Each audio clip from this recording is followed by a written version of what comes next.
నమస్తే. ఎలా ఉన్నారు? నేను ఈ రోజు మనం చాటింగ్ చేస్తున్నప్పుడు ఎక్కువగా ఇంగ్లీష్‌లో చేసే మిస్టేక్స్ గురించి చెప్పబోతున్నాను. మనం ఎవర్నైనా మీరు డిన్నర్ తిన్నారా? మీరు లంచ్ తిన్నారా? అని అడగాలి అనుకుంటాం. అప్పుడు మెసేజ్‌లో ఆర్ యూ ఈట్ డిన్నర్ అని పంపిస్తూ ఉంటాము. ఇంకొంతమంది హ్యాడ్ యోర్ డిన్నర్ అని పంపిస్తూ ఉంటారు. ఈ మాట మీరు కూడా ఎక్కువగా వాడుతూ ఉంటారు. మరికొంతమంది డిడ్ యూ ఏట్ డిన్నర్ అని, డిడ్ యూ హ్యాడ్ డిన్నర్ అని మెసేజెస్ చేస్తారు.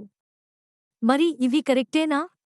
ఇలా మాట్లాడొచ్చా అని అడిగితే కాదు అనే చెప్తాను. మరెలా మాట్లాడాలి? ఇప్పుడు చూద్దాం. ప్రశ్న అంటే క్వెశ్చన్. తెలుగులో క్వెశ్చన్ అడగాలి అంటే సెంటెన్స్‌లో చివరి పదానికి దీర్ఘం తీస్తే క్వెశ్చన్ అయిపోతుంది. అదే ఇంగ్లీష్‌లో అయితే హెల్పింగ్ వర్బ్‌ని సబ్జెక్ట్ ముందుకి తీసుకుని వస్తాము. సో, మీరు డిన్నర్ తిన్నారా? అని ఎలా అడగాలి అంటే డిడ్ యూ ఈట్ లేదా డిడ్ యూ హ్యావ్ డిన్నర్ అని.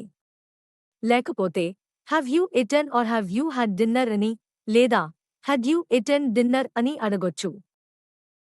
ఇలాంటి ఇంట్రెస్టింగ్ విషయాలు తెలుసుకోవడానికి ఇంగ్లీష్ హౌస్లో జాయిన్ అవ్వండి.